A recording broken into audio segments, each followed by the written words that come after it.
નમસ્કાર. ચોમાસું હવે બસ થોડા જ દિવસો દૂર છે અને ખેડૂત મિત્રોના મનમાં એક જ સવાલ ઘુમરાઈ રહ્યો છે.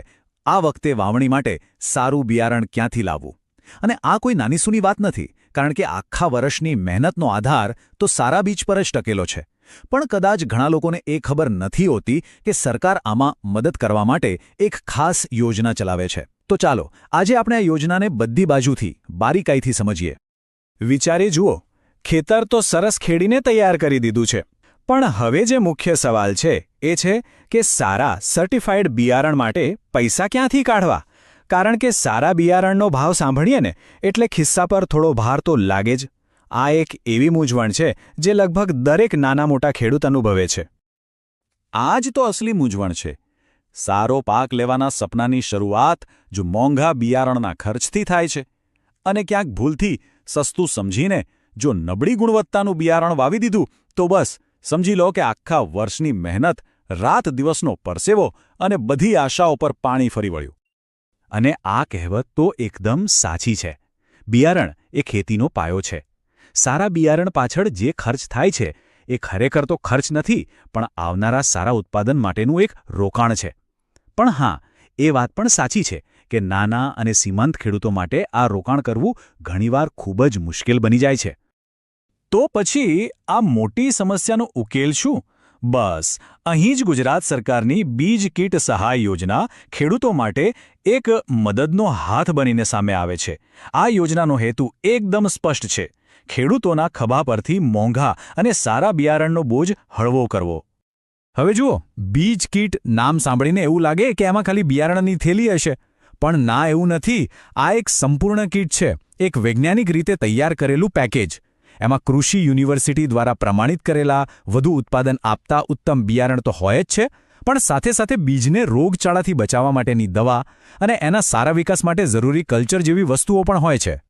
સારું, આટલી સરસ યોજના વિશે જાણ્યા પછી મનમાં પહેલો સવાલ એ જ આવે કે તો શું મને આનો લાભ મળી શકે? બિલકુલ સાચો સવાલ છે. તો ચાલો હવે એ જ સમજીએ કે આ યોજનાનો લાભ કોણ કોણ લઈ શકે છે, એટલે કે એની પાત્રતા શું છે. જુઓ, આ યોજનામાં સૌથી પહેલી પ્રાથમિકતા આદિવાસી વિસ્તારોમાં રહેતા અનુસૂચિત જનજાતિના ખેડૂત ભાઈ બહેનોને આપવામાં આવે છે. પણ એનો મતલબ એ નથી કે બીજા કોઈને લાભ ના મળે. સરકારના જે બીજા મિશન ચાલે છે, જેમ કે નેશનલ ફૂડ સિક્યોરિટી મિશન, એના હેઠળ સામાન્ય વર્ગના નાના અને સીમાંત ખેડૂતોને પણ કઠોળ અને તેલીબિયા જેવા પાકો માટે આ યોજનાનો લાભ આપવામાં આવે છે. ચાલો હવે આવીએ સૌથી મહત્વના અને કામના મુદ્દા પર, એટલે કે પૈસાની વાત. આ યોજનામાં આર્થિક રીતે કેટલી મદદ મળે છે? સરકાર બિયારણના ખર્ચમાં કેટલી મોટી રાહત આપે છે એ જાણીએ. જી હા, આ આંકડો બિલકુલ સાચો છે, પૂરેપૂરા 100%. આદિજાતિ વિસ્તારના ખેડૂતોને અમુક જમીન મર્યાદામાં, જેમ કે 1 કે 2 એકર માટે બિયારણની કીટ 100% મફત આપવામાં આવે છે. મતલબ કે ₹1 ચૂકવ્યા વગર. હવે આનાથી મોટી રાહત બીજી કઈ હોઈ શકે? અને જે બીજા પાત્રતા ધરાવતા ખેડૂતો છે એમના માટે પણ જબરદસ્ત ફાયદો છે. એમને બિયારણની જે મૂળ કિંમત હોય એના પર 50%થી લઈને 75% સુધીની ભારે સબસિડી મળે છે. સાવ સરળ શબ્દોમાં કહીએ તો જે બિયારણ બજારમાં ₹100 મળતું હોય એ આ યોજના હેઠળ ફક્ત 25થી 50 રૂપિયામાં મળી શકે છે. એટલે કે સીધો અડધો અથવા તો પોણા ભાગનો ખર્ચ બચી જાય. યોજના તો બહુ સરસ છે, એ સમજાઈ ગયું. પણ હવે સવાલ એ છે કે એનો લાભ લેવો કઈ રીતે?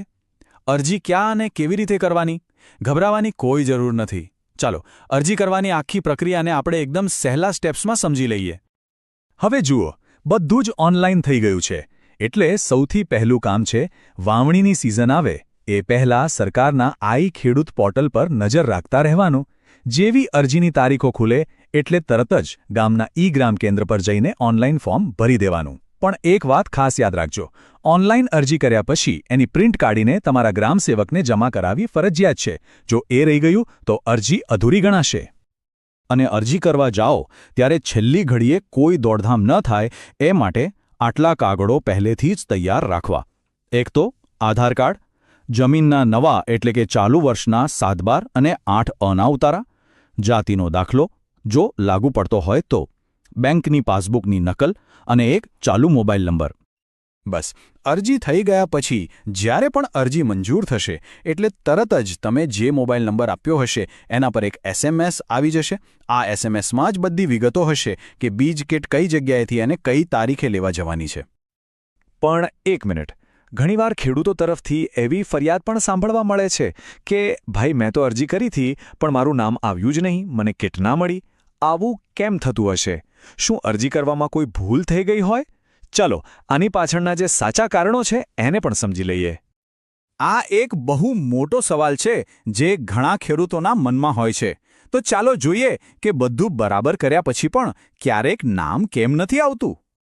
જુઓ, આના મુખ્યત્વે 3 કારણો હોઈ શકે છે. પહેલું, સરકાર પાસે દરેક તાલુકા માટે કીટ વહેંચવાનો એક નિશ્ચિત આંકડો એટલે કે લક્ષ્યાંક હોય છે. બીજું, જ્યારે અરજીઓ એ લક્ષ્યાંક કરતાં અનેક ગણી વધારે આવે ત્યારે કોમ્પ્યુટરાઇઝ ડ્રો કરવો પડે છે અને ડ્રોમાં કદાચ કોઈનું નામ આવે, કોઈનું ના પણ આવે. અને ત્રીજું અને સૌથી અગત્યનું કારણ, જો અરજી કરવાની છેલ્લી તારીખ જતી રહી હોય અને પછી અરજી કરો તો એ અરજી માન્ય ગણાતી જ નથી. તો આ આખી વાતનો સાર એટલો જ છે કે જાગ્યા ત્યારથી સવાર. સમયસર જાગૃત રહેવું અને તકને ઝડપી લેવી એ ખૂબ જરૂરી છે. જ્યારે સરકાર સામેથી મદદ કરવા તૈયાર હોય ત્યારે આપણે એ તક ચૂકવી ન જોઈએ. એક વાત હંમેશા ગાંઠ બાંધી લેવા જેવી છે: સારું બિયારણ એટલે સારો પાક, અને સારો પાક એટલે ખેડૂતની સમૃદ્ધિ. તો બસ આ ચોમાસામાં આઈ ખેડૂત પોર્ટલ પર નજર રાખજો અને સમયસર અરજી જરૂર કરજો.